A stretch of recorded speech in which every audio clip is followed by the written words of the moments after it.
Hi guys, in this tutorial we're going to be covering the back and forth. It's a very basic top rock, where as you can probably guess we're going to be going back and forth, almost like we're marching on the spot. So let's begin. Basically, the basic motion of it is kind of, I guess, 3 steps. So it's like central, forward, middle, back, and kind of tend to go down on the back.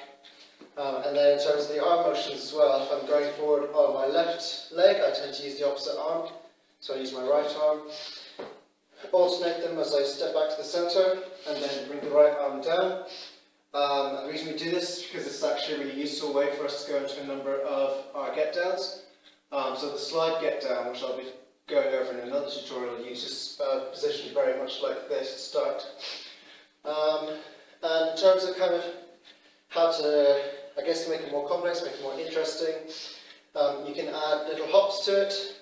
So, kind of hopping forward and hopping back. I can show you that from the side. So,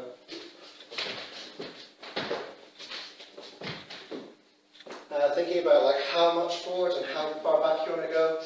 So, try to go very far forward.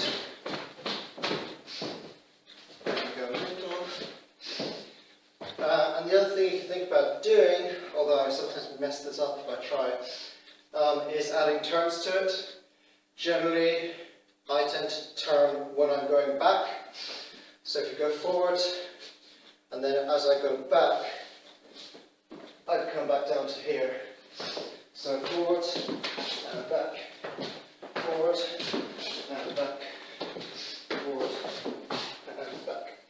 You'll notice there I actually got my arms wrong.